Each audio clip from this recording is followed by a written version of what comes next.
जी। आऊज़ु बिल्लाहि मिनश शैतानिर रजीम बिस्मिल्लाहिर रहमानिर रहीम। रब्बि इश्रह ली सदरी व यस्सिर ली अमरी वहलुल उक़दतम मिन लिसानी यफ़क़हू क़ौली। रब्बना ज़िदना इल्मा अल्लाहुम्मा फ़क्किहना फ़िद्दीन आमीन रब्बल आलमीन। जी, तो लास्ट क्लास में हम लोग जुमे के बारे में पढ़ रहे थे और हमने कुछ अहकामात पढ़े थे जुमे के बारे में। आप इंशाल्लाह उसी को मज़ीद कंटिन्यू करेंगे। कुछ हम पहले से रिकैप करेंगे जो कुछ भी हमने लास्ट क्लास में पढ़ा था, और फिर इंशाल्लाह ताला हम आगे कंटिन्यू करेंगे। जी, एक आप मुझे ये सवाल है एक आप लोगों से, तो आप लोग उसको बताइए कि जुमे के दिन अगर किसी के ऊपर, आपको पता है कि जुमे के दिन का गुस्ल करना एक सुन्नत है, और एक ऐसे शख्स के लिए वाजिब भी है जिसके पास से स्मेल आती हो। अच्छा, तो अब अगर किसी शख्स के ऊपर कोई और गुस्ल भी वाजिब हो, ठीक है, यानी कि जनाबत का गुस्ल वाजिब हो, या हैज़ का या नफास का गुस्ल भी वाजिब हो, तो और उसी दिन जुमा भी आ जाए, तो क्या उसको दो अलग अलग गुस्ल करने चाहिए, या वो कौन सा गुस्ल करे तो वो उसको किफ़ायत कर जाएगा? इसका क्या तरीका होता है, हमने जो लास्ट क्लास में पढ़ा था। मैम एक ही गुस्ल किफायत कर जाएगा ना। अगर वो गुस्ले जनाबत उस पे वाजिब है, वो गुस्ले जनाबत करेगा तो जुम्मा का गुस्ल भी हो जाएगा अंदर। जी, लेकिन उसको नियत दोनों की कर ले, ठीक है। जी अगर मैम, वो नियत नियत दोनों की हो। जी, अगर वो एक ही गुस्ल में दोनों चीज़ों की नियत कर ले कि ये मेरा हैज का भी गुस्ल है और ये मेरा जुमे का भी गुस्ल है, तो वो दोनों गुस्ल हो जाएंगे, ठीक है। अगर उसने सिर्फ नियत की अपने हैज के गुस्ल की, तो क्या उसका जुमे का गुस्ल भी हो जाएगा? क्या वो किफ़ायत कर जाएगा उसको या नहीं?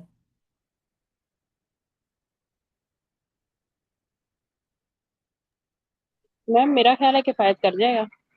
जी, बिल्कुल किफ़ायत कर जाएगा। अगर उसने हैज के गुस्ल की नियत की और गुस्ल कर लिया, तो वो उसको गुस्ल जुमे के लिए भी किफ़ायत कर जाएगा।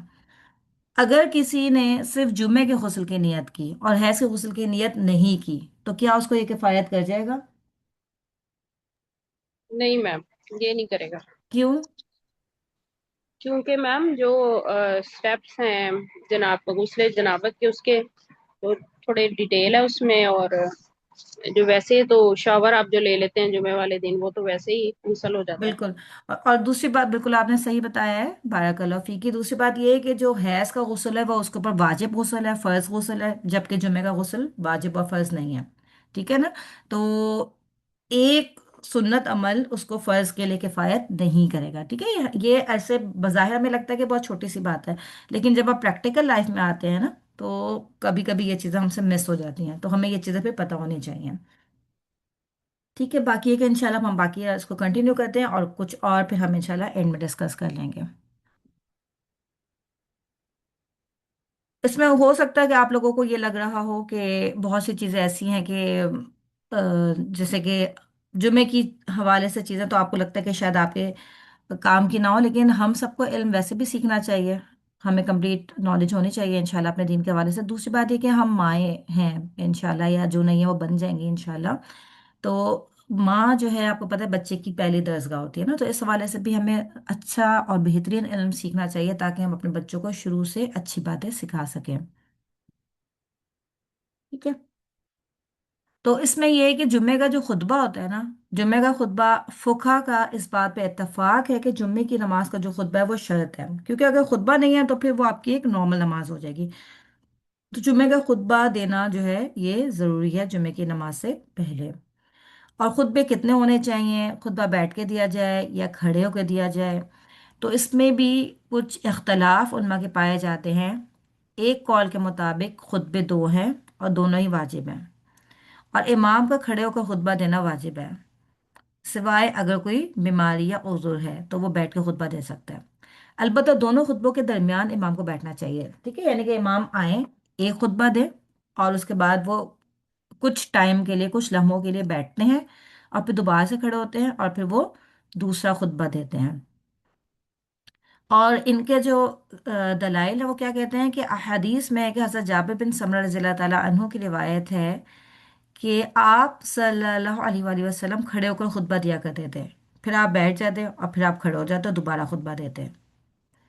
और अगर कोई ये वाली बात बोलता है कि नहीं, नबी पाक सल्लल्लाहु अलैहि वसल्लम बैठे खुतबा दिया करते थे, तो वो झूठ बोलते थे, क्योंकि जो नबी पाक सल्लल्लाहु अलैहि वसल्लम की ज़िंदगी से हमेशा सहाबा किराम ने देखा है वो यही कि आपने हमेशा खड़े होके खुतबा दिया।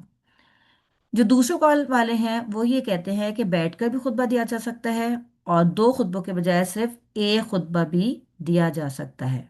ठीक है, लेकिन जो राजे कॉल है उसके मुताबिक यही है कि खुतबे दो दिए जाएं, दोनों खुतबों के दरमियान कुछ लम्हों के लिए बैठा जाए, और खड़े होकर खुतबा दिया जाए। ठीक है, जो सुन्नत तरीका है खुतबा देने का वो यही है। पीर के खुतबे में क्या हो, खुतबे का क्या तरीका, ये खुतबा भी हमें कोशिश करनी चाहिए कि अपने बच्चों को भी हम सिखाएं, कम से कम बेसिक जो है ना उनको पता होना चाहिए। क्योंकि देखिए कभी कभी ऐसा भी हो सकता है कि आप बच्चे नहीं पहुंच सके नमाज के लिए, जैसे कि हो सकता है पाकिस्तान में या किसी इस्लामिक कंट्री में तो ये प्रॉब्लम्स ना होती हों, लेकिन जैसे कि अब्रॉड में ये होता है कि समटाइम्स ज़ाहिर है हर कोई जुम्मे की नमाज के लिए मस्जिद में नहीं पहुंच पाता। तो यहाँ पे ऐसा होता है कि यूनिवर्सिटीज़ में या स्कूल्स में ही बच्चे मिलके वहीं पे जुमे की नमाज का एहतमाम कर लेते हैं। तो अल्हम्दुलिल्लाह फिर यहाँ पे होता है कि बच्चों को भी इतना प्रैक्टिस होती है कि वो खुतबे वगैरह दे सकते होते हैं। ठीक है, तो हमें भी कोशिश करनी चाहिए कि अपने बच्चों को भी ससम सिखाएं। तो खुतबे में जो उसके कुछ ज़रूरी चीज़ें होती हैं उसके अंदर ये कि आपको उसमें अल्लाह ताला की हम्द व सना बयान करनी चाहिए।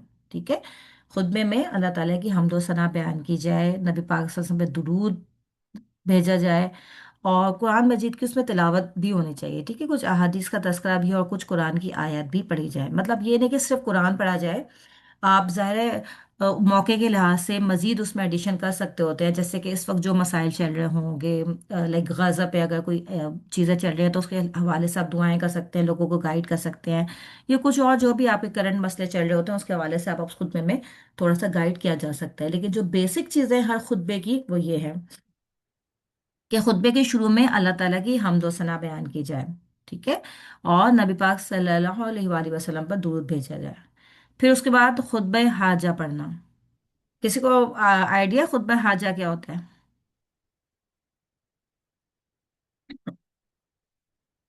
अभी हम इंशाल्लाह इसके बारे में पढ़ेंगे भी, जितने भी पॉइंट्स यहाँ पे है ना उनके बारे में हम पढ़ेंगे भी ना। ये हाजा जैसे हाजत के वक्त जो निकाह का भी खुतबा होता है, हम इंशाल्लाह इसको पढ़ते हैं भी डिटेल में।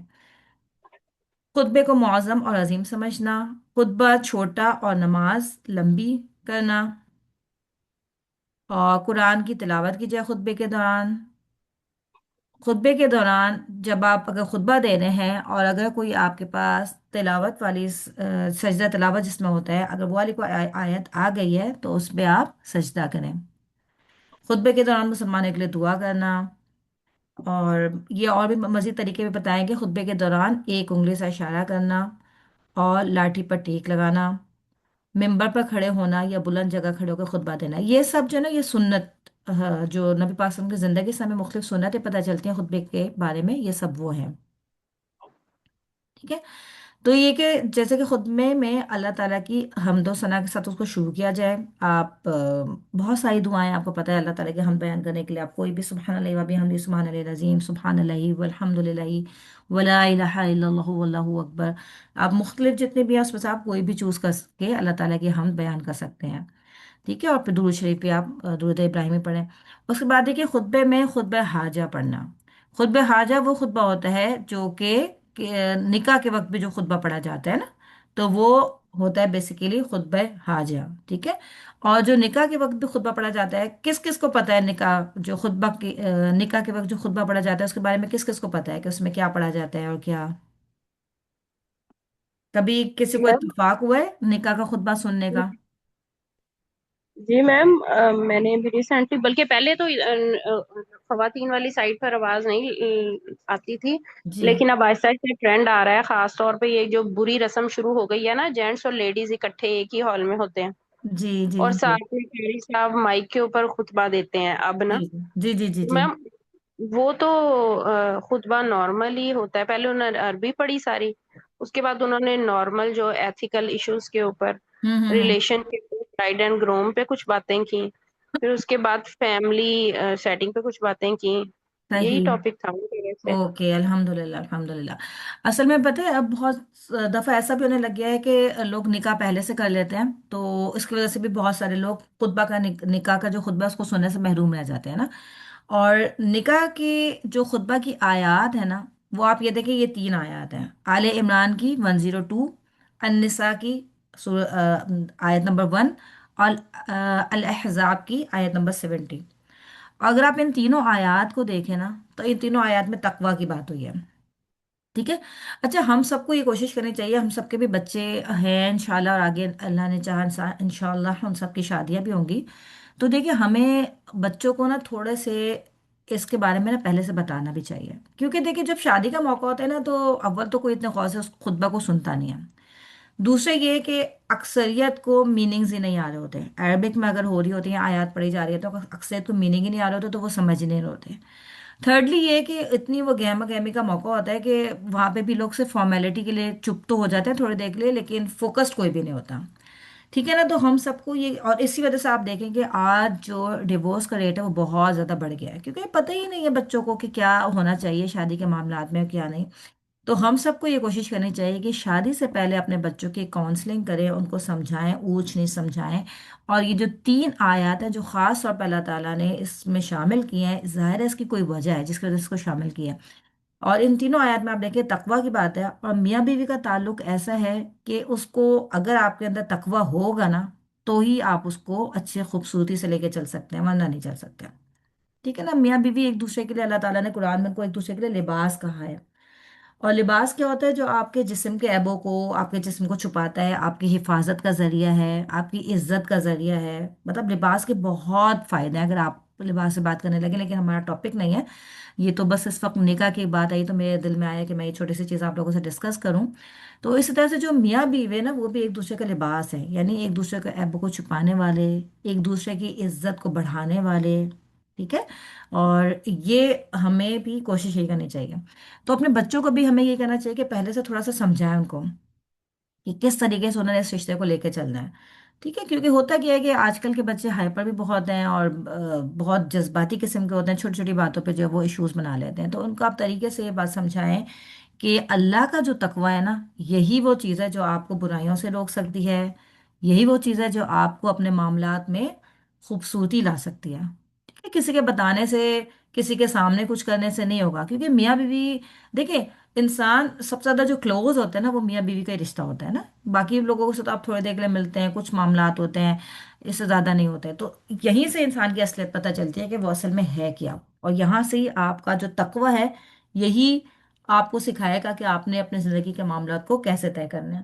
تو یہ 3 آیات انشاءاللہ کوشش یہ کریں کہ ضرور اپنے بچوں کو پہلے سے سمجھائیے۔ جی بشرا، آپ نے ہینڈ ریز کیا۔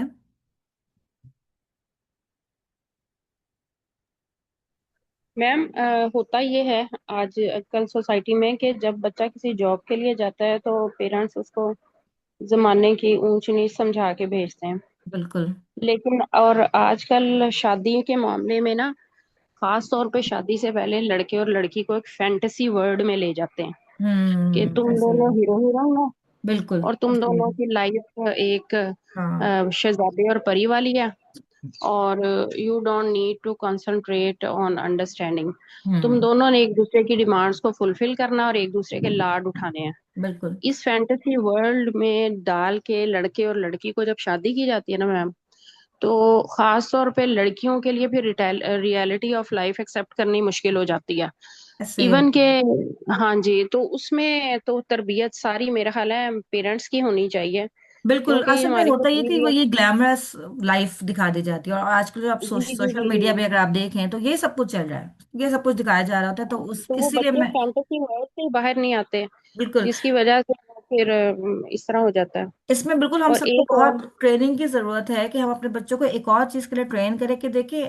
لوگ کیا کرتے ہیں، اپنے حقوق کے اوپر فوکس رہتے ہیں کہ میرے رائٹ، میرا یہ رائٹ ہے، میرا یہ رائٹ ہے، اور اپنے فرائض کو بھول جاتے ہیں، حالانکہ ہر بندہ اگر اپنی جگہ پہ اپنا اپنا فرض ادا کرنے لگ جائے تو حقوق جو ہے وہ خود بخود ادا ہو جاتے ہیں پھر، لیکن ہم لوگ صرف اپنے رائٹس کو دیکھتے ہیں، ہم اپنے فرض کو نہیں دیکھتے، تو یہ چیز یہاں سے جو ہے نا یہ غلط ہو جاتی ہے۔ اچھا میم، ایک اور بڑا ایک جو پرابلم آتا ہے، میرے ہوں بھی ارد گرد کتنی مدرز ہیں جو ڈسکس کرتی ہیں کہ جب لڑکے کی سلیکشن کی جاتی ہے تو لڑکا ایک کمپلیٹ مرد ڈھونڈا جاتا ہے جو کہ کماتا بھی ہوں اچھا ہو، اور فیملی لڑکیاں سنبھالتا چھوٹی بھی چھوٹی ہو، ایک کمپلیٹ بالکل مرد ہو، اور जी। جو लड़कियां हैं ना वो छोटी बिल्कुल छोटी ही सी, ये सर है। चुन्नियां बना के ना, चुन्नियां बना के, भाई आप हम्म। एक औरत बना के अपनी, जिस तरह आपने एक मर्द ढूंढा है तो अपनी बेटी को जी औरत बना के आप रुखसत करें। उसको बताएं कि बेटे आपने अब एक, जैसे वो अपने खानदान की रिस्पॉन्सिबिलिटीज ले रहा है तो आप भी ये खानदान की बड़ी मेंबर बन के जा रही हो। जी अब वो, बिल्कुल। और हमारे पाकिस्तान में और इंडिया में ये ज्यादा ट्रेंड है कि बच्चियों को पेरेंट्स खुद एक गलत तरबियत दे के भेजते हैं कि तुम अभी छोटी हो, और हालांकि वो एक, और हम्म। तुम अभी बिल्कुल छोटी हो, और वो तो सारी जिम्मेदारियां तुम्हारी और पेरेंट्स की हम्म। पूरी करे, लेकिन तुम अभी छोटी हो, ये बिल्कुल। छोटेपन से निकाल जी के अपनी जी बेटियों को भी लेडीज बना के आप रुखसत करें, ताकि उनको बिल्कुल, पता हो ऐसे कि ही है। हमने आगे जाके, हाँ जी, एक जी रिस्पॉन्सिबल वुमेन बनना है। बिल्कुल। और तो आपके इसकी सामने हजरत ट्रेनिंग भी आयशा हमारी की मिसाल सोसाइटी में हो मौजूद है रही कि हजरत आयशा की जो शादी हुई बहुत छोटी सी उम्र में, लेकिन अल्हम्दुलिल्लाह उन्होंने किस तरीके से लाइफ गुजारी, हम सबके सामने उनकी मिसाल मौजूद है। तो अपने बच्चों को हमें शुरू से इतना मेच्योर बनाना चाहिए इंशाल्लाह ताला। तो यहाँ तक तो खैर चले खुतबे हाजा की बात थी। ठीक है, इसमें ये कि इसके बाद भी ये कि खुतबे में अपनी आवाज़ को भी थोड़ा सा बुलंद करना चाहिए, और थोड़ा सा आपको अपने रिएक्शंस भी शो करने चाहिए होते हैं। ठीक है, यानी कि जो जैसे हालात चल रहे होते हैं उसके मुताबिक जब आप बात करें तो आपकी आवाज़ में ऊंच नीच आनी चाहिए, ताकि लोगों को आपकी बात समझ में आ सके। और खुतबा को छोटा किया जाए और नमाज को लंबा किया जाए, यानी ये भी एक सुन्नत है कि जब आप खुतबा दें तो खुतबा आपको थोड़ा सा छोटा होना चाहिए और नमाज थोड़ी सी लंबी होनी चाहिए। ठीक है। और नबी पाक सल्लल्लाहु अलैहि वसल्लम अमूमन जो है जुम्मे के खुतबे में मोस्ट ऑफ द टाइम आप खुतबे में सूरह काफ की तिलावत किया करते थे। सूरह काफ जो है, क्योंकि सूरह काफ में खास तौर पे आप देखें क़यामत का ऐसा मंजर कशी की गई है, जिसमें खास तौर पे वो वाली आयत जब आती है कि अल्लाह ताला जहन्नुम से पूछेंगे हल इम्तलाती, और वो क्या कहेगी, हल मिन मजीद।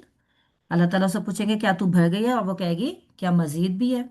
तो यानी आप, क्योंकि देखिए इस वक्त सबसे ज़्यादा डरने वाली चीज़ भी क़यामत ही है ना, कि क़यामत के दिन से हम सबको एक हमारे अंदर एक होना चाहिए, हमारे अंदर एक उसकी तैयारी का जज्बा।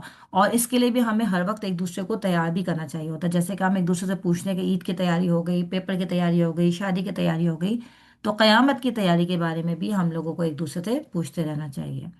और इसकी दलील क्या है, इनके बारे में आता है कि एक सहाबिया थी जो कहती हैं कि मैंने सूरह काफ नबी पाक सल्लल्लाहु अलैहि वसल्लम से जुम्मे के खुतबे में ही सुन सुन के सीखी थी, यानी याद मैंने ऐसी की थी। और इस समय ये पता चलता है कि औरतें भी जुम्मे की नमाज के लिए जा सकती हैं, अगर कहीं पर प्रॉपर इंतज़ाम है तो औरतें भी वहाँ पे जाके जुम्मे की नमाज खुतबा वगैरह सुन सकती हैं। फिर ये कि खुतबे के अंदर जैसे कि हमने बात की कुरान मजीद की तिलावत भी थोड़ी बहुत होनी चाहिए, लेकिन अगर आप ना भी कर सकें तो भी आपका इंशाल्लाह खुतबा किफ़ायत कर जाएगा, लेकिन मसनून तरीका ये है कि कुरान की कुछ आयत को खुतबे में शामिल किया जाए। और इसी तरह से फिर ये कि दुआ, जैसे हमने पहले भी बात कर चुके हैं कि हम दुआएं करनी चाहिए। ठीक है, जो भी करंट अफेयर्स आपके इस वक्त चल रहे हैं पूरी दुनिया के हालात में, उसके लिहाज से आप मुसलमानों की तरक्की के लिए, मुसलमानों के गलबे के लिए, मुसलमानों की स्ट्रेंथ के लिए हम सबको दुआ करनी चाहिए।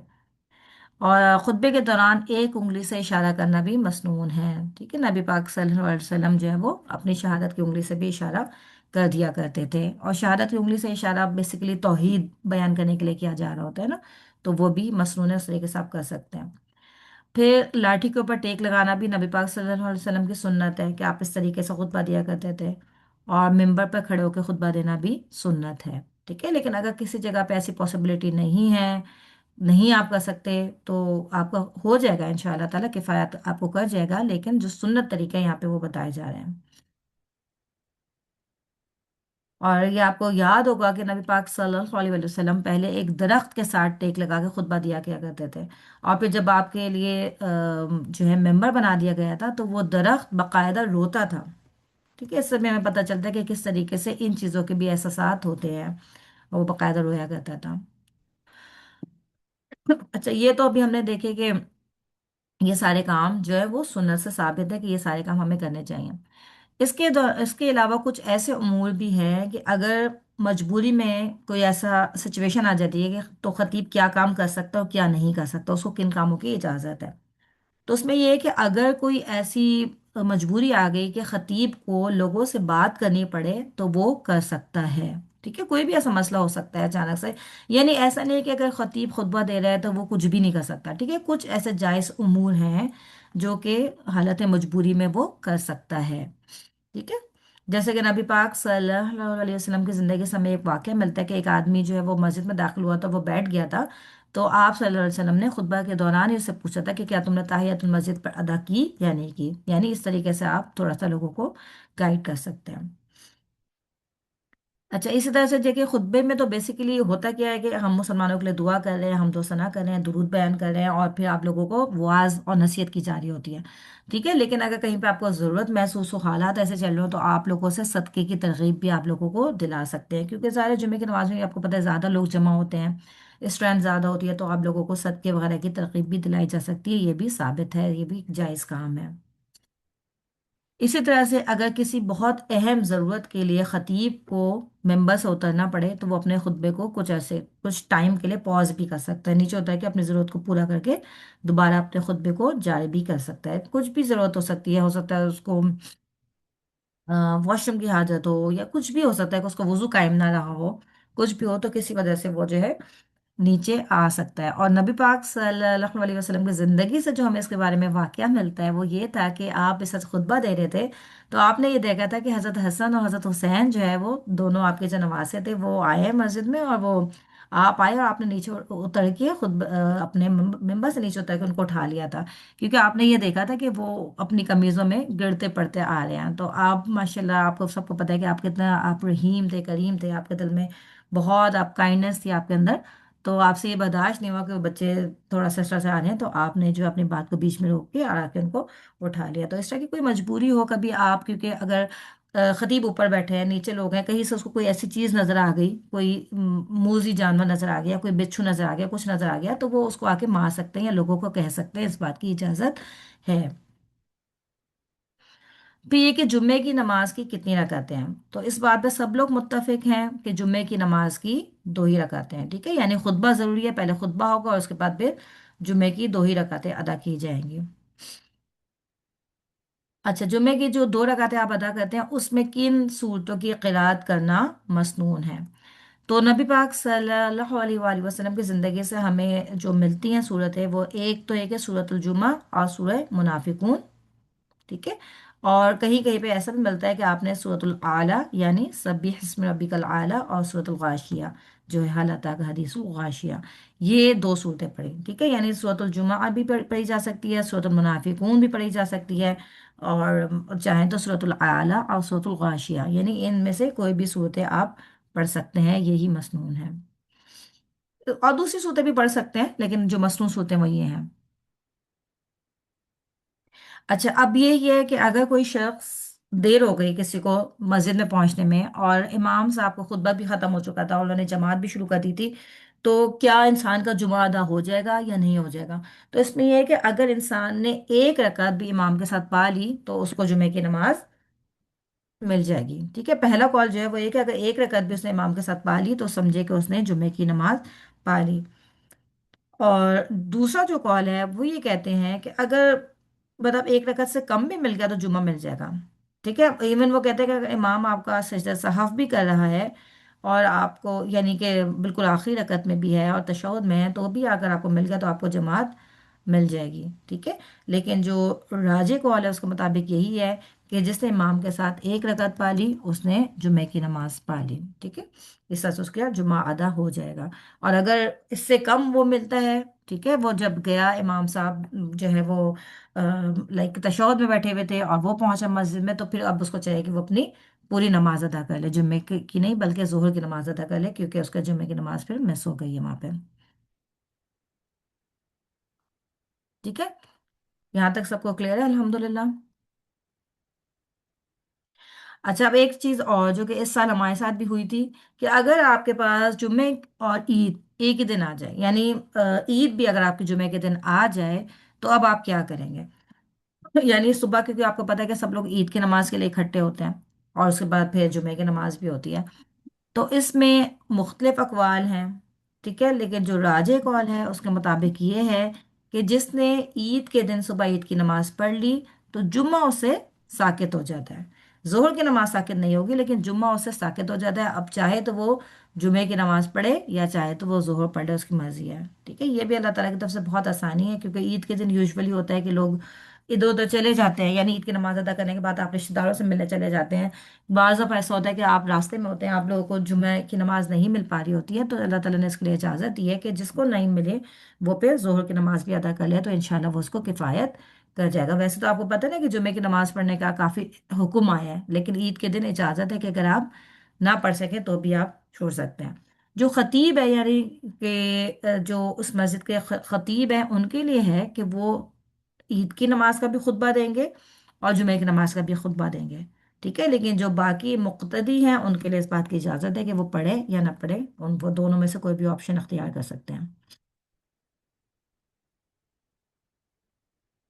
इसी तरह से एक और मसला यह है कि अगर जुम्मे के दिन अरफात का दिन आ जाए, ठीक है, पहले तो ईद के दिन की बात, अगर ईद के दिन जुम्मा का दिन आ जाए, अब अगर जुम्मे के दिन अरफात का दिन आ जाए तो फिर क्या करें। तो इसमें भी तमाम फुक़हा मुत्तफिक है कि हाजी लोग अरफा के मैदान में जुम्मे की नमाज अदा नहीं करेंगे, क्योंकि आपको पता है जब यौम अरफा होता है, ठीक है, जो अरफा में लोग वकूफ़ अरफा करते हैं, तो उसमें तरीका क्या होता है कि जब लोग वहाँ पे जमा होते हैं तो ज़ोहर और असर की नमाज को कसर करके और मिला के पढ़ते हैं। ठीक है, उसमें तरीका ये होता है कि इमाम साहब पहले खुतबा देते हैं जो कि अरफात का खुतबा होता है, और फिर जब नमाज होती है तो ज़ोहर और असर को मिला के पढ़ा जाता है। तो अब यहाँ पे अगर जुमे के दिन अरफात का दिन आ जाए तो जुमे की नमाज अदा नहीं की जाती, बल्कि जो उसका अपना एक तरीका है यौम अरफा के दिन नमाजों को अदा करने का, वही तरीका आप कंटिन्यू करते हैं, उसी तरीके से नमाजों को पढ़ा जाता है। ठीक है, यानी वही पहले जो खुतबा देंगे इमाम साहब, लेकिन वो जुम्मे का खुतबा नहीं होगा बल्कि वो अरफात का खुतबा होगा।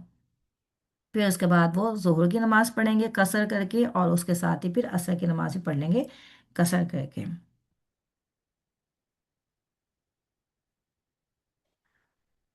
आप देखें ये भी, इसमें कितनी अल्लाह ताला की हिकमतें मौजूद है जो कि वाकई इंसान नहीं समझ पाता, क्योंकि दीन के अहकामात आपको मनो अन कबूल करने होते हैं ना, कि आपने बस अल्लाह से आपने सुना और बस समय ना वो आता आना वाली बात होती है। वरना अगर आप इस तरह से हाजी के ऊपर आप गौर करना शुरू करें, जो हज के अरकान है, अगर आप उनके ऊपर गौर करना शुरू करें कि देखिए एक हाजी बेसिकली इतना मुशक्कत उठा के इतना पैसा खर्च करके सिर्फ अल्लाह की इबादत के लिए जा रहा होता है ना, एक अपना जो फर्ज है उसको अदा करने के लिए जा रहा होता है, लेकिन वहां पे जाके क्या, जुहर और असर की, हालांकि उसके पास टाइम है सब कुछ है, लेकिन नमाजें कसर करके पढ़नी है, नमाजें मिला के पढ़नी है।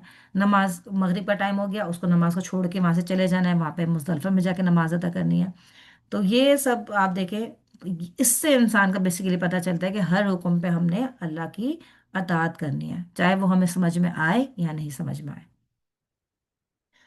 इसके बाद ये है कि अगर जुमे के दिन देखिए अल्हम्दुलिल्लाह आप लोगों के पास तो बड़ी बड़ी मस्जिद है, लेकिन बाज़ दफ़ा ऐसा भी होता है कि इंसान के पास बहुत छोटी सी मस्जिद होती है, तो अगर जुमे के दिन ऐसा हो जाए कि मस्जिद पूरी फुल हो जाए, काफ़ी रश हो जाए, तो अगर इंसान प्रॉपर तरीके से सजदा वगैरह नहीं कर सके तो फिर क्या करे। तो इसके लिए भी हमें नबी पाक सल्लल्लाहु अलैहि वसल्लम की ज़िंदगी से ये हुक्म मिलता है, आपसे ये तरीका मिलता है कि तो भी आप वहीं पे ही रश वाली जगह पे ही जुमा अदा करें, चाहे तुम्हें अपने साथी की कमर के ऊपर ही सजदा क्यों ना पड़े। यानी इतनी कम जगह है, इतने कंजेस्टेड भी अगर लोग हैं कि अगर आपको अपने आगे वाले बंदे के कमर पे भी सजदा करना पड़ रहा है, तो भी आप इस तरह से मिलके ही नमाज अदा करें वहां पे। अगर जगह नहीं है आपके पास कहीं और आप अदा नहीं कर सकते जुम्मे की नमाज, तो भी आप वहीं पे पढ़ें। तो एक और मसला है जो कि कुछ उसमें भी इख्तलाफ पाया जाता है कि क्या जुमे की नमाज के बाद जोहर की नमाज भी पढ़नी चाहिए। ठीक है, यानी जोहर एहतियाती का शायद आपने कभी नाम सुना हो, तो कुछ लोग ऐसे हैं जो कि कहते हैं कि जोहर एहतियाती भी करनी चाहिए, तो वो कहते हैं यानी जुमे की नमाज पढ़ें, उसके बाद जुमे की नमाज के बाद फिर जोहर की भी नमाज पढ़ें। तो इसमें आपको दो अकवाल मिलते हैं। जो पहला कौल है वो ये कि जुम्मे के बाद जोहर की नमाज नहीं पढ़ी जाए, बल्कि जुम्मे के बाद अगर किसी ने जुमा अदा कर लिया है तो जोहर की नमाज पढ़ना बिदअत है। ठीक है, बिदअत पता है ना आप सबको कि क्या होता है बिदअत, और बिदअत का क्या वईद है बिदअत बिदअतियों के लिए। तो अगर जुमे के बाद किसी ने जोहर की नमाज पढ़ी तो ये एक बिदअत हो जाएगी, उसको ऐसा काम नहीं करना चाहिए। जबकि जो दूसरा कॉल है वो ये है कि जोहर एहतियाती को पढ़ा जाए, यानी जुमा भी पढ़ा जाए और जुमे के बाद जोहर के जो फर्ज होते हैं चार वो भी अदा किए जाए। अब दोनों के पास अपने अपने दलाइल है। जो लोग कहते हैं कि जुमे के बाद जोहर की नमाज नहीं पढ़ी जाए, वो ये कहते हैं, पहले हम दूसरे कॉल वाले के दलाइल देख लेते हैं, जो ये कहते हैं कि जुम्मे के बाद जोहर एहतियाती भी पढ़नी चाहिए। ठीक है, पहले उनके हम दलाइल देख लेते हैं कि जो कहते हैं कि पहले आप जुम्मे की नमाज भी पढ़ें और उसके बाद जोहर एहतियाती भी पढ़ें। तो वो कहते हैं कि ना जुम्मे की शराइत में से ये शर्त है कि एक बड़े शहर में जुम्मे का क़याम किया जाए और एक ही मस्जिद में जुम्मे का एहतमाम किया जाए, ज़्यादा मस्जिद में जुम्मे का एहतमाम नहीं किया जाए, क्योंकि अगर बहुत ज़्यादा मस्जिद हो जाएंगी तो फिर एक मस्जिद वाली जो बात है वो वहाँ पे शायद ख़त्म हो जाएगी। इसलिए वो कहते हैं कि पता नहीं फिर हमारा जुम्मा होगा ही नहीं होगा, इसलिए ज़ोर है एहतियाती पढ़ी जाए। ठीक है, लेकिन ऐसी कोई बात नहीं है। अगर आपके पास एक बड़ी मस्जिद का एहतमाम हो सकता है तो आप वहाँ जाके नमाज पढ़ लें। अगर नहीं हो सकता, लोगों के लिए वहाँ पे जाना मुश्किल है, दूर है, पहुँचना मुश्किल है, तो आप अपने इलाके की नमाज में भी जुम्मा अदा करेंगे तो आपका जुम्मा अदा हो जाता है। ठीक है, तो इसलिए ज़ोहर एहतियाती पढ़ने की ज़रूरत नहीं है, बल्कि ज़ोहर एहतियाती पढ़ना एक बिदअत है। और ये जो है, ये भी लोगों ने, बाज लोगों ने नई नई चीज़ें जो निकाल लेते हैं ना बिदअत, वो किया है। वरना नबी पाक सल्लल्लाहु अलैहि वसल्लम की ज़िंदगी से हमें ऐसा कुछ भी नहीं मिलता कि आपने कभी ऐसा कुछ किया हो। ठीक है, अब जो टॉपिक आ रहा है ये हम लोगों के लिए काफी इंपॉर्टेंट टॉपिक है, जो मुसाफिर आदमी की नमाज के अहकाम के बारे में है। हर आदमी को अपनी जिंदगी में कभी ना कभी सफर करने की जरूरत पेश आती है, और फिर हम लोग को ये परेशानी होती है कि अब हम सफर में हैं तो हम नमाज अदा करें, कैसे अदा करें, क्या करें। तो जैसे कि आपको पता है कि एक मुसाफिर आदमी के लिए अल्लाह ताला ने रोज़े में भी छूट दी हुई है कि एक मुसाफिर आदमी अगर सफ़र कर रहा है तो अगर, और सफ़र के बारे में हम पढ़ेंगे कि सफ़र किसके ऊपर सफ़र का लफ्ज़ लागू होता है। तो अगर वो सफ़र कर रहा है तो अल्लाह ताला ने उसको इजाज़त दी है कि चाहे तो वो रोज़ा छोड़ दे और बाद में उस रोज़े की गिनती को पूरा कर ले। यानी रोज़ा उससे ऐसा नहीं कि बिल्कुल ही माफ़ है, लेकिन अगर वो सफ़र में है, उसको सफ़र की मुशक्क़त की वजह से वो रोज़ा छोड़ना चाहे तो वो छोड़ सकता है, और बाद में उस रोज़े की कज़ा अदा करेगा तो उसको फिर भी उतना ही सवाब मिलेगा। असल में आपको पता है कि जो रमज़ान के रोज़े हैं उनकी फजीलत ही अलग है। यानी अगर कोई इंसान जानबूझकर रमज़ान के रोज़े छोड़ दे और बाकी पूरा साल भी रोज़े रखता रहे, तो भी उसको वो अजर नहीं मिलेगा जो रमज़ान के रोज़ों का है। लेकिन अगर कोई शख्स सफ़र कर रहा है, बीमार है, या जो भी मजबूरी जो हमने आप सभी जानते हैं, उसमें अगर कोई शख्स अपना रमज़ान का रोज़ा छोड़ देता है, तो अगर वो उस रोज़े को बाकी साल के किसी भी दिन में पूरा करता है तो इंशाअल्लाह अल्लाह ताला उसको उतना ही अजर देंगे जितना उसको रमज़ान के रोज़े का अजर था। इसी तरह से अब मुसाफिर आदमी की नमाज के भी काम है। एक तो कसर कहते हैं, किसको है कसर कहते हैं कि कसर का मतलब होता है रोकना, यानी किसी भी चीज़ को उसकी हद तक पहुंचने से रोक देना। अगर आप शरई इस्तिलाह में इसको देखें तो शरन जो कसर की तारीफ होती है वो ये है कि 4 रकातों वाली नमाज को 2 2 रकातें अदा करना। अच्छा, आप में से कौन ये बताएगा कि कौन कौन सी नमाजें ऐसी हैं जिनमें हम कसर करते हैं या कर सकते हैं? जोहर असर और मगरिब इशा। अच्छा, आप कह रहे हैं जोहर असर मगरिब इशा। जी फरा। मगरिब की तो पूरी ही पढ़ते हैं, और जो फजर होती है वो भी पूरी पढ़ते हैं। जी। बाकी सारी करते हैं। अल्हम्दुलिल्लाह अल्हम्दुलिल्लाह, बिल्कुल ऐसा ही है। जैसे कि यहाँ पे 4 रकातों की बात भी आ गई, तो जोहर, असर और इशा, ये 3 नमाजें ऐसी हैं जिनमें आप कसर करते हैं। ठीक है, मगरिब की नमाज आप चाहे सफर में हो चाहे आप हजर में हो, आप पूरी नमाज अदा करते हैं। फजर की नमाज आप पूरी अदा करते हैं, और इवन फजर के बारे में तो ये भी आता है कि नबी पाक सल्लल्लाहु अलैहि वसल्लम ने सफर में भी फजर की सुन्नतों को नहीं छोड़ा। ठीक है, यानी जब आप कसर नमाज पढ़ रहे होते हैं तो यूजुअली आप सुन्नतें अदा नहीं कर रहे होते हैं, कर भी सकते हैं, इसमें कोई वो नहीं है कि ना करें। लेकिन नबी पाक सल्लल्लाहु अलैहि वसल्लम के लिए आता है कि आपने सफ़र में भी फजर की सुन्नतों को नहीं छोड़ा, यानी उनका बहुत ज़्यादा आपने एहतमाम किया। और आपको मुख्तलिफ अहादीस से भी पता चलता है कि अल्लाह के रसूल सल्लल्लाहु अलैहि वसल्लम ने फजर की सुन्नतों के बारे में फरमाया था, जिसका मफहूम है कि ये दुनिया और माफिया से बेहतर है, यानी दुनिया और जो कुछ इसमें, इससे बेहतर ये फजर की सुन्नतें हैं। ठीक है?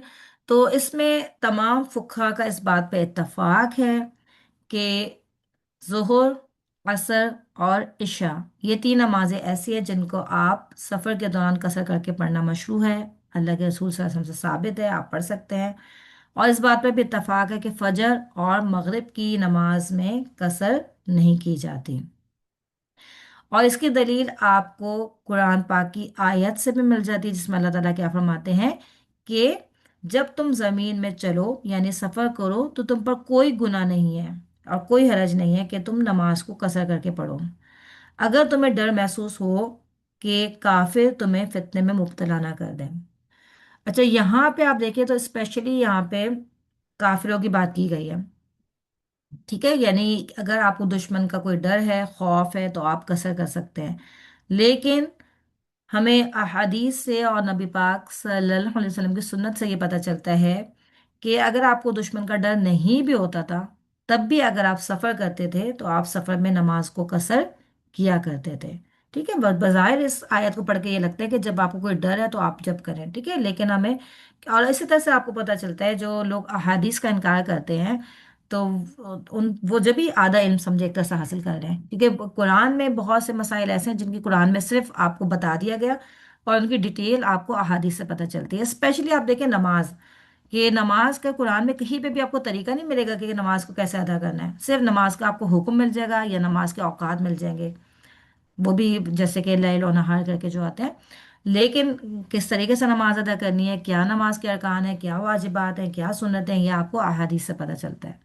ٹھیک ہے؟ تو جو لوگ احادیث، اب یہ بھی چیز بہت زیادہ کامن ہو گئی ہے کہ بہت سے لوگ احادیث کا انکار کرنے لگ گئے ہیں اور مختلف اس کے لیے تعویلیں دینے لگ گئے ہیں، تو آپ ان سے صرف اور صرف ایک سوال پوچھیں کہ اگر آپ احادیث کا انکار کرتے ہیں تو آپ نماز کا ادا کرنے کا طریقہ کہاں سے لیں گے؟ ٹھیک ہے؟ تو اس طرح کی بہت سی چیزیں، اللہ تعالیٰ ہم سب کو ایسے فتنوں سے محفوظ رکھے، آمین۔ تو یہاں پہ یہ ہے کہ آپ اگر حالت امن میں بھی ہیں لیکن آپ سفر کریں تو اپنے نماز کو قصر کر سکتے ہیں، ٹھیک ہے؟ یہ پورا ہمیں نبی پاک صلی اللہ علیہ وسلم کی زندگی سے اس کی دلیل ہمارے لیے موجود ہے۔ اب یہ کہ سفر میں نماز قصر کرنے کا حکم کیا ہے، یعنی یہ واجب ہے یا مستحب ہے یا مباح ہے؟ مباح کام کون سے ہوتے ہیں؟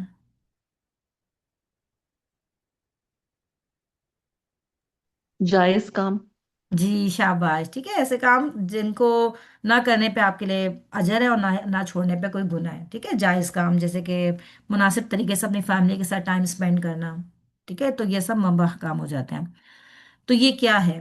اس میں بھی آپ کو دو اقوال ملیں گے۔ پہلا قول ہے کہ سفر میں قصر کرنا رخصت ہے، ٹھیک ہے؟ رخصت کا مطلب یہ ہے کہ اگر آپ چاہیں تو آپ پوری نماز بھی پڑھ سکتے ہیں اور آپ چاہیں تو قصر نماز بھی ادا کر سکتے ہیں، اٹس اپ ٹو یو، آپ کو اجازت ہے اس چیز کی، ٹھیک ہے؟ دوسرا قول ہے کہ قصر عزیمت ہے یعنی فرض ہے، یعنی وہ کہتے ہیں کہ نہیں، آپ اگر سفر کر رہے ہیں تو آپ کو قصر ہی کرنی ہے ان آل دا کیسز، کیونکہ اگر آپ نے پوری نماز پڑھ لی تو آپ کی نماز ادا نہیں ہوگی، ٹھیک ہے؟ دونوں کال کا فرق آپ کو پتا چل گیا۔ پہلے کال والے یہ کہتے ہیں کہ سفر میں قصر کرنا رخصت ہے، آپ چاہیں تو پوری نماز ہی پڑھ سکتے ہیں، لیکن اگر آپ نے قصر پڑھ لی یعنی چار کے بجائے دو رکعتیں بھی ادا کر لی تو آپ کو پورا پورا اجر ملے گا، ٹھیک ہے؟ لیکن اگر آپ کا دل چاہتا ہے، آپ کے لیے کنوینئنٹ ہے، آپ چاہتے ہیں کہ میں پوری نماز پڑھوں، تو آپ پوری نماز بھی پڑھ سکتے ہیں، وہ بھی جائز ہے۔ لیکن جو دوسرے کال والے کے ہیں وہ کہتے ہیں کہ نہیں، قصر ہی پڑھنی ہے، اگر آپ سفر میں ہیں تو آپ کو ہر حال میں قصر پڑھنی ہے، آپ پوری نماز نہیں پڑھ سکتے۔ آپ میں سے کوئی مجھے یہ بات بتا سکتا ہے کہ یہ جو دوسرے کال والے کہتے ہیں کہ سفر میں قصر کرنا ضروری ہے، اگر آپ نے پوری نماز پڑھ لی تو آپ کی نماز نہیں ہوگی، اگر کوئی آپ سے یہ بات کہے تو آپ اس کو کیا دلیل دیں گے کہ وہ یہ بات غلط کہہ رہے ہیں؟ آپ ان کو کس طریقے سے سمجھا سکتے ہیں یہ چیز؟ کوئی اللہ نے جو رخصت دی ہوئی ہے ہم لوگوں کو، وہ اس کو اویل کرنا چاہیے، مطلب جو سہولتیں ہم کو دی ہیں اس کو اویل کرنا چاہیے، اپنے اوپر مطلب بہت زیادہ بالکل، کرنے کی ضرورت نہیں ہے۔ ہوں، بالکل صحیح ہے، کیونکہ اللہ تعالیٰ کو پسند ہے کہ اللہ تعالیٰ کی رخصتوں کو بھی ویسی قبول کیا جائے جیسے اللہ تعالیٰ کے ہم فرائض کو قبول کرتے ہیں، یہ بالکل ٹھیک ہے۔ لیکن پھر بھی وہ کہیں گے نہیں، یہ تو وہ والی بات ہو گئی نا۔ میں یہ کہہ رہی ہوں اگر آپ سے کوئی یہ کہتا ہے کہ آپ سفر میں پوری نماز پڑھ ہی نہیں سکتے، ٹھیک ہے، اگر کوئی کہہ رہا ہے کہ نہیں، اگر آپ نے پوری نماز پڑھی تو آپ کی نماز نہیں ہوگی، تو پہلے تو بتائیں کہ نماز ہوگی یا نہیں ہوگی؟ اگر آپ نے سفر میں پوری نماز پڑھ لی تو آپ کی نماز جائز ہے یا نہیں؟ نماز تو ہو جائے گی، اس میں وہ نہیں ہے، کیونکہ آیت سے اگر ہم دیکھتے ہیں کہ اگر تمہیں خوف ہو تو پھر تم قصر کر سکتے ہو نماز۔ ٹھیک ہے، ٹھیک ہے، شاباش۔ اور مزید آپ ان کو کیا دلیل دے سکتے ہیں اگر وہ کہتے ہیں کہ نہیں، آپ نے پوری نماز پڑھی تو آپ کی نماز نہیں ہوگی؟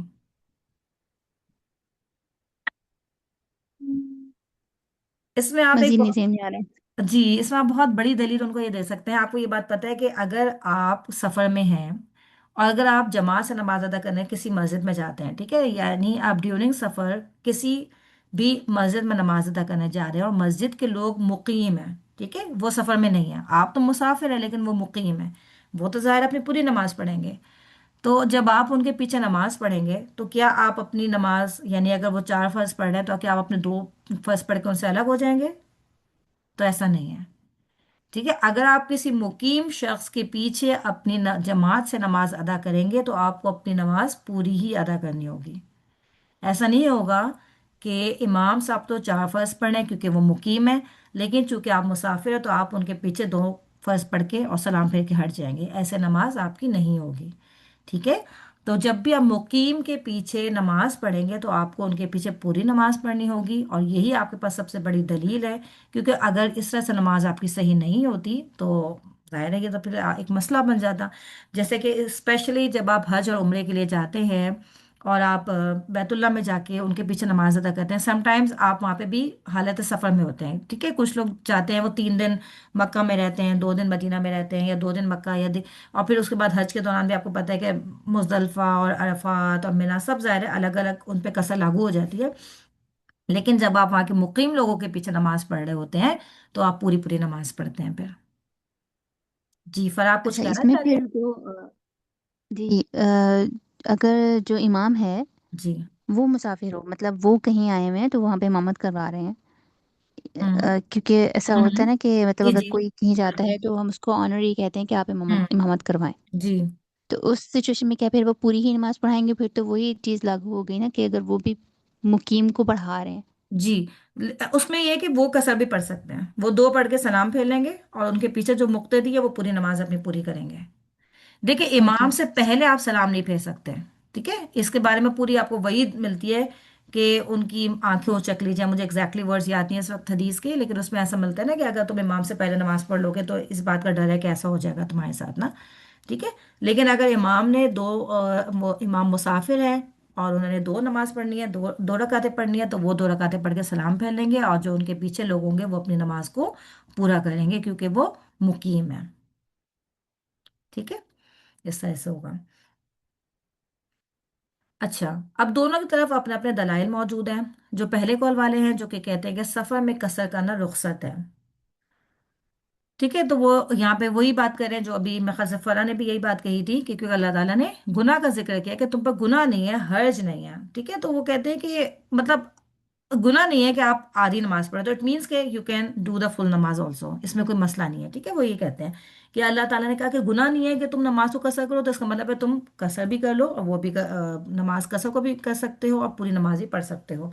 और हमें ये कुछ वाकयात भी मिलते हैं कुछ सहाबा की लाइफ से कि उन्होंने ऐसा किया।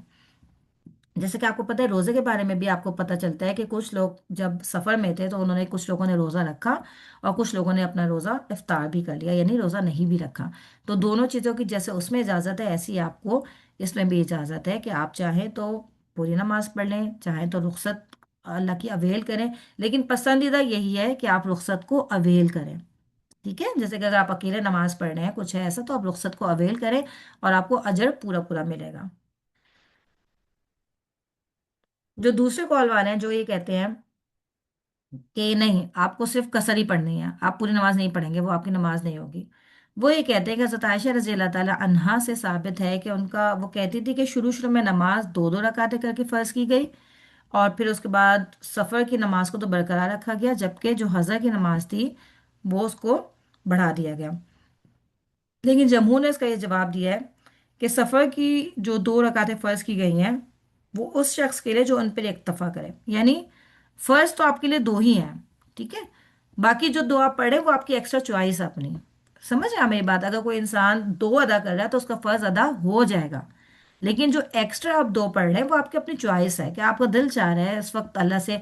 समटाइम्स ऐसा होता है कि आपके हालात ऐसे होते हैं कि आपका दिल चाहता है कि आप ज़्यादा से ज़्यादा अल्लाह ताला से कनेक्टेड रहें, तो वो 2 नमाजें आपकी एक एक्स्ट्रा हो जाएंगी, ठीक है, यानी फ़र्ज आपके लिए 2 ही हैं, ठीक है। यहाँ तक सबको क्लियर हो गई? ये वो चीज़ें हैं, क्योंकि देखिए कुछ लोग ना इस पे ऑब्जेक्शन करते हैं, इवन मुस्लिम्स भी इस चीज़ पे ऑब्जेक्शन करते हैं, वो कहते हैं कि भाई हम क्यों, हम वो लोग क्या कहते हैं कि ना देखिए जो पहले के सफ़र थे वो बड़े मुशक्क़त वाले थे, वो लोग ऊँटों पे सफ़र करते थे, بہت لمبے لمبے ان کے سفر ہوتے تھے، اس لیے ان کے لیے یہ حکم تھا۔ لیکن قرآن کا کوئی بھی حکم ایسا نہیں ہے جو کہ صرف ایک جنریشن کے لیے آیا ہو اور بعد والوں کے لیے نہیں ہو۔ تا قیامت جتنے بھی لوگ آئیں گے ان سب کے لیے اس میں احکامات ہیں۔ تو لوگ یہ کہتے ہیں کہ نہیں آج ہم تو بڑے کمفرٹیبل ہو کے سفر کر رہے ہیں تو ہمیں تو قصر کی اجازت ہی نہیں ہے، تو ایسا نہیں ہے۔ تو ہمارے پاس یہ دلیل ہونی چاہیے جس سے ہم ان کو بات سمجھا سکیں کہ ہمیں اللہ نے رخصت دی ہے تو ہم اس کو اویل کر سکتے ہیں اور اویل کرنا بھی چاہیے۔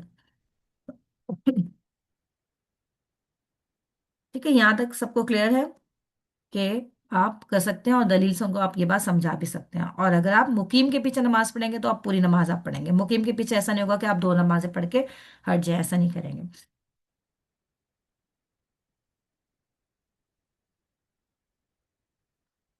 ٹھیک ہے، تو آپ مختصراً اگر دیکھیں تو آپ کو یہ پتہ چل گیا کہ قصر کا جو حکم ہے یہ آپ کے لیے ایک رخصت ہے، آپ چاہے تو اس کو اویل کریں، آپ چاہے تو پوری نماز ہی پڑھ سکتے ہیں، لیکن جو تھوڑی سی بھی 2 رکعتیں بھی ادا کر لے گا تو اس سے اس کا فرض ادا ہو جائے گا۔ فجر اور مغرب کی نماز میں قصر نہیں ہوتی، وہ نمازیں آپ کو مکمل ہی پڑھنی ہوتی ہیں۔ ٹھیک ہے، اور باقی ہے کہ ظہر، عصر اور عشاء یہ 3 نمازیں ایسی ہیں جن میں آپ کو قصر ادا آپ کر سکتے ہیں۔ اچھا، اب وہ مسئلہ کہ نماز کو قصر کرنا یا مکمل کرنا افضل ہے، ٹھیک ہے؟ تو اس میں پہلا قول ہے جو کہ راجح قول ہے کہ قصر کرنا افضل ہے، ٹھیک ہے؟ جیسے ہم نے ابھی پہلے بھی ڈسکس کر لیا کہ اللہ تعالیٰ کو پسند ہے کہ اللہ تعالیٰ کی دی ہوئی رخصتوں کو اویل کیا جائے، ٹھیک ہے؟ تو اسی لیے آپ کے لیے سفر میں قصر کرنا زیادہ افضل ہے۔ آپ نفل نماز پڑھ سکتے ہیں، ٹھیک ہے؟ دیکھیں اصل میں آپ کو پتہ ہے کہ فرض اور نفل کے ڈفرینسز ہوتے ہیں نا۔ فرض نماز کے لیے ضروری ہوتا ہے کہ آپ قبلہ رو ہو کے نماز پڑھیں، پھر فرض نماز کے لیے ضروری ہوتا ہے کہ آپ قیام بھی کریں، ٹھیک ہے؟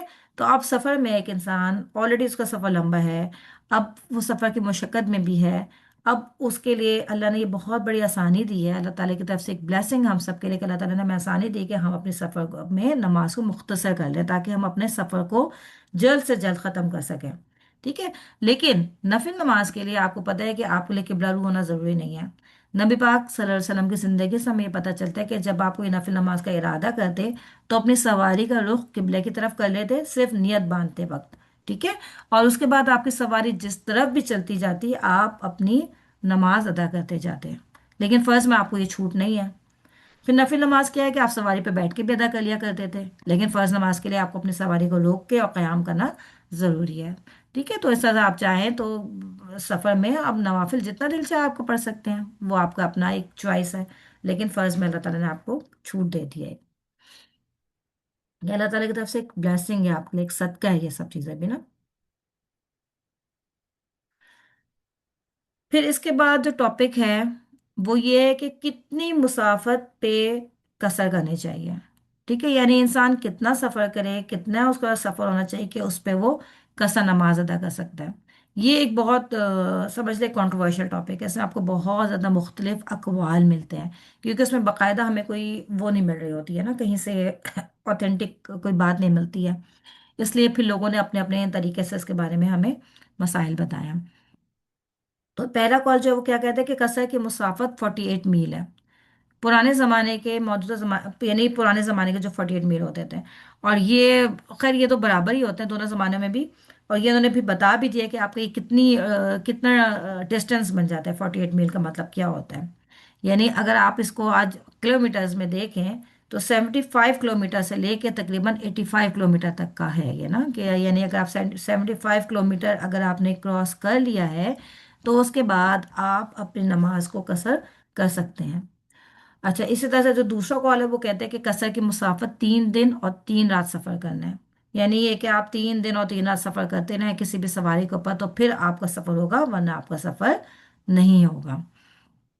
جو تیسرا کال ہے وہ کہتے ہیں کہ قصر کے لیے کوئی حد نہیں، عرف عام میں یعنی ایک جنرلی آپ کے علاقے میں جس کو بھی سفر کہا جاتا ہے تو وہ سفر ہے اور اس پہ انسان قصر کر سکتا ہے، اور یہی راجع کال ہے۔ لیکن ہم دلائل تینوں کے دیکھیں گے۔ جو پہلے کال والے ہیں جو کہ جنہوں نے 48 میل کی مسافت بتائی ہے تو وہ یہ کہتے ہیں کہ حضرت عبداللہ بن عباس رضی اللہ تعالیٰ عنہما کی روایت ہے کہ 4 بردوں سے کم میں سفر نہ کرو، یعنی مکہ سے لے کر اسفان تک سفر کرو اور اس سے کم سفر ہو تو قصر نہ کرو، یعنی جب تمہارا سفر اتنا بڑا ہو، ٹھیک ہے، اتنے میل اگر آپ سفر کر رہے ہیں تو اس سفر کے بعد تو آپ قصر کریں، لیکن اگر اس سے کم ہے تو آپ اس پہ قصر نہیں کر سکتے۔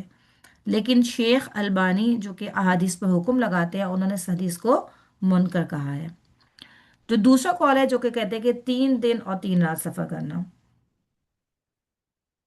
تو اس میں یہ کہتے ہیں کہ یہ نبی پاک صلی اللہ علیہ وسلم کا نہیں ہے، بلکہ یہ ایک موقوف قول ہے جو کہ صحابہ کے اوپر ہی جا کے ختم ہو جاتا ہے، کہ حضرت عبداللہ بن عمر اور حضرت عبداللہ بن عباس رضی اللہ تعالیٰ عنہم، ان لوگوں کا یہ قول ہے یا ان کا اپنا عمل تھا یہ، ٹھیک ہے، یعنی نبی پاک صلی اللہ علیہ وسلم سے ایسے کوئی چیز ثابت نہیں ہے۔ جو تیسرا قول ہے جس میں یہ کہتے ہیں کہ اس کے لیے کوئی آپ کا ڈسٹینس مخصوص نہیں ہے، وہ یہ کہتے ہیں کہ اللہ تعالیٰ کا فرمان ہے کہ وَإِذَا ضَرَبْتُمْ فِي الْأَرْضِ فَلَيْسَ عَلَيْكُمْ جُنَاحٌ، جو ہم نے پوری اوپر آیت پڑھی کہ جب تم زمین پر سفر کرو تو تمہارے پر کوئی گناہ نہیں کہ اب تم اپنے نمازوں کو قصر کر لو۔ تو وہ یہ کہتے ہیں کہ اللہ تعالیٰ نے اس آیت میں کوئی حد بیان نہیں کی کہ سفر کتنا ہونا چاہیے، اور نبی پاک صلی اللہ علیہ وسلم کی زندگی سے ہمیں یہ ملتا ہے کہ آپ نے 4 برج سے جب کم سفر کیا تو اس میں بھی آپ نے اپنی نمازوں کو قصر کیا ہے۔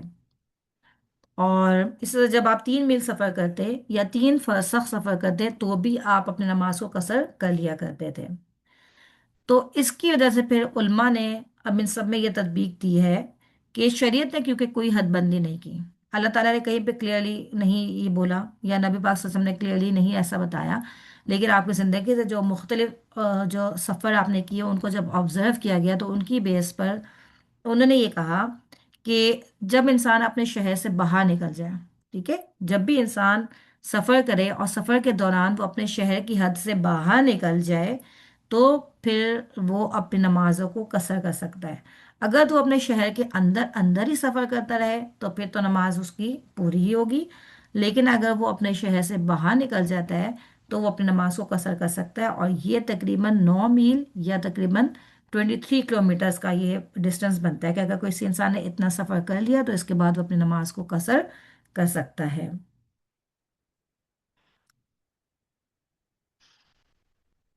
ٹھیک ہے، پھر اس کے بعد یہ ہے، لیکن اگر آپ اپنے اپنے ہی علاقے میں سفر کرتے جا رہے ہیں، ٹھیک ہے، یعنی اس کا مطلب یہ نہیں کہ آپ اپنے ہی علاقے میں ہیں، لیکن آپ کیا کیا آپ نے ام، گلشن گئے، آپ گلشن اقبال سے آپ ناظم آباد چلے گئے، پھر ناظم آباد سے آپ پھر گلشن اقبال آ گئے، پھر گلشن اقبال سے آپ جوہر چلے گئے، پھر اس کے بعد آپ کلفٹن چلے گئے، اور سم تھنگ لائک دیٹ، اس طرح سے اگر آپ کہہ کہ بھی میں نے تو اتنا سفر کر لیا، میں نے تو یہ 50 کلومیٹر میں نے اپنی گاڑی چلا لی، لیکن یہ پھر آپ کا سفر سفر کاؤنٹ نہیں ہوگا، ٹھیک ہے، کیونکہ آپ اپنے ہی علاقے میں جو ہے گاڑی چلا رہے ہیں، ٹھیک ہے، یہ آپ کا سفر کاؤنٹ نہیں ہوگا، سفر کے لیے آپ کو اپنے شہر سے باہر نکلنا ضروری ہوتا ہے۔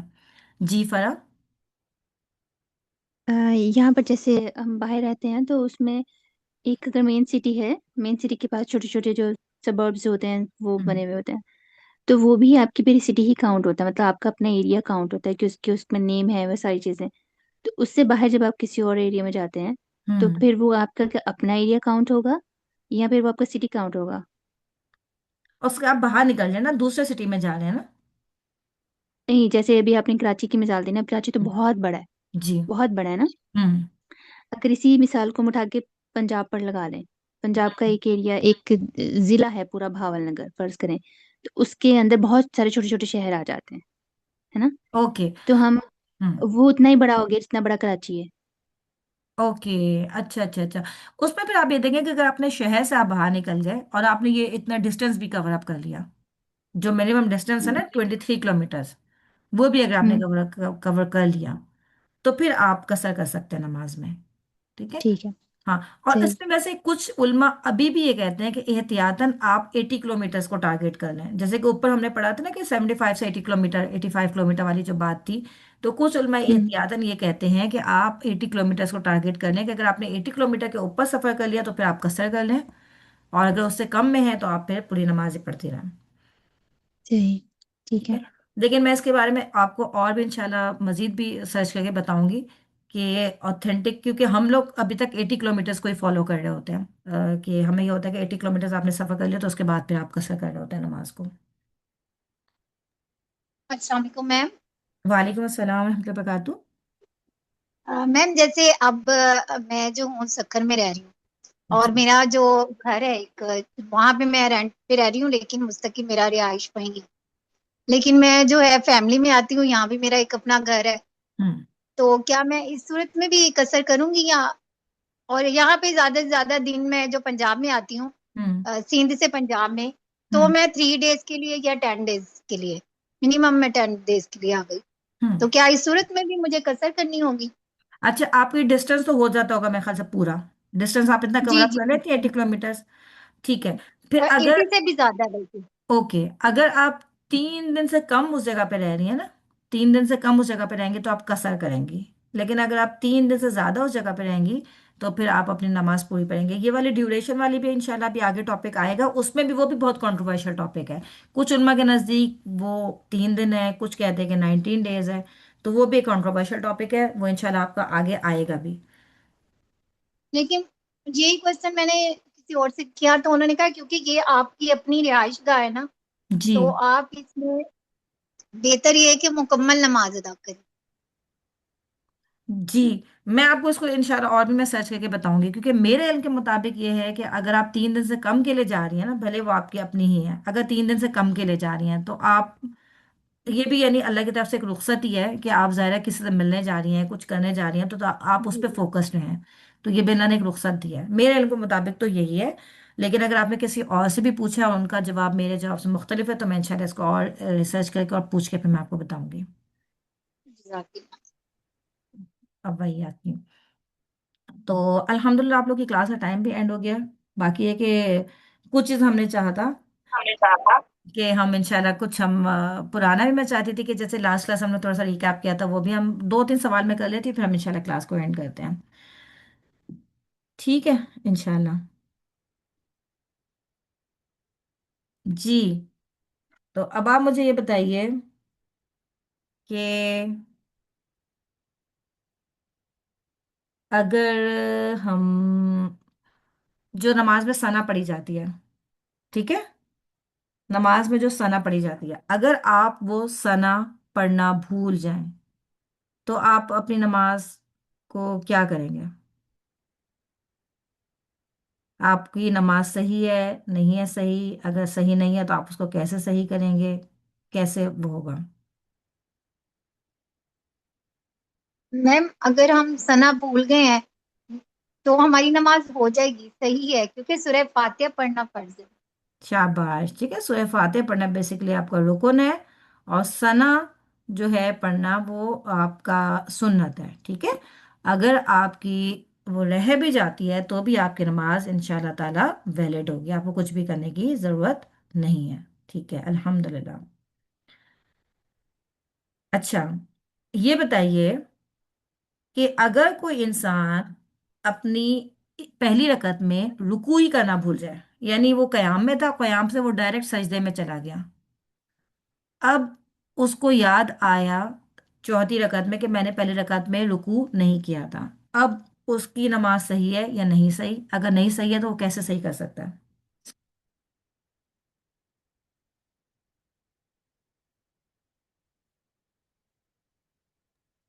میم اس میں وہ آخر میں ایک رکعت پڑے گا، کیونکہ رکوع کے بغیر نماز نہیں ہوتی، رکوع بھی فرض ہے. شاباش شاباش شاباش، رکوع اس کے ارکان میں سے، اس کے بغیر نماز نہیں ہوتی. شاباش. اچھا، اب ایک انسان نے رکوع تو کیا، ٹھیک ہے، وہ رکوع کیا لیکن رکوع میں اس کا دھیان کہیں اور چلا گیا تھا اور وہ تسبیح پڑھنا بھول گیا، اس نے سبحان ربی العظیم ایک دفعہ بھی نہیں پڑھا، بس وہ رکوع گیا اور کچھ سوچتے سوچتے رکوع سے واپس اٹھ گیا. اب اس کی نماز صحیح ہے یا نہیں صحیح ہے؟ اگر نہیں صحیح ہے تو وہ کیسے صحیح کر سکتا ہے؟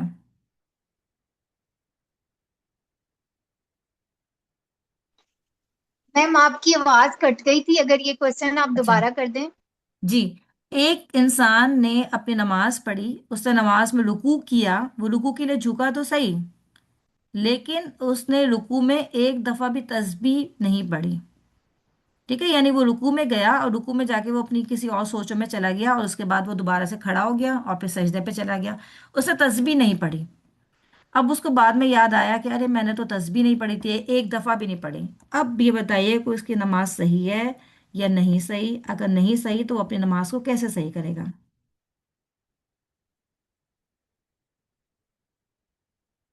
میری آواز آ رہی ہے آپ لوگوں کو؟ وہ سجدہ صاحب کرے گا، اور اگر رکوع مطلب ایک دفعہ پڑھنا تو واجب ہے تسبیح، اور یہ کہ اگر نہیں پڑھی، بالکل صحیح نہیں پڑھی، ہوں ایک دفعہ پڑھے گا تو ہو جائے گی، اگر بالکل سے نہیں پڑھی تو وہ سجدہ صاحب کرے گا تو انشاءاللہ ہو جائے گی اس کی۔ شاباش، بارک اللہ فیکی، بالکل الحمدللہ، ٹھیک ہے، صرف ایک دفعہ تسبیح پڑھنا واجب ہے۔ دیکھیں رکوع کے لیے جھکنا ارکان میں سے ہے، ٹھیک ہے، جھکنا اگر نہیں جھکا تو نماز ہی نہیں ہوگی، ٹھیک ہے، وہ رکعت ہی اس کی صحیح نہیں ہوگی، تو رکنا آپ جھکنا جو ہے، جھکنا رکوع کے لیے وہ رکن ہے، لیکن تسبیح ایک دفعہ بھی تسبیح پڑھنا جو ہے وہ واجب ہے، اگر اسے ایک دفعہ بھی نہیں پڑھی تو وہ سجدہ صاف کر لے گا، اور اگر اس نے ایک دفعہ پڑھ لی، لیکن ہمارے یہاں جیسے کانسیپٹ رہتا ہے کہ 3 دفعہ ہم پڑھتے ہیں، اور 3 دفعہ پڑھنا ظاہر سنت بھی ہے، لیکن اگر ایک دفعہ بھی اس نے پڑھ لیا تو اس کی واجب ادا ہو جائے گا، ٹھیک ہے، اگر اس نے ایک دفعہ بھی پڑھ لیا تو اس کی نماز ویلڈ ہے، اس کو مزید کچھ بھی کرنے کی ضرورت نہیں ہے انشاءاللہ تعالی، ٹھیک ہے۔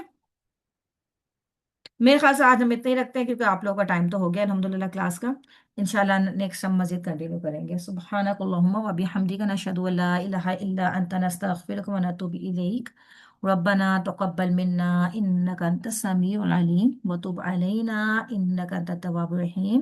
جزاکم اللہ خیر، اللہ تعالیٰ آپ سب کو بہترین جزائے خیر، اللہ تعالیٰ ہم سب کو بہترین طریقے سے علم سیکھنے اور اس کو آگے بڑھانے کی توفیق دے انشاءاللہ، آمین۔ السلام علیکم ورحمۃ اللہ وبرکاتہ۔ وعلیکم السلام ورحمۃ اللہ وبرکاتہ۔ وعلیکم السلام ورحمۃ اللہ۔ جزاک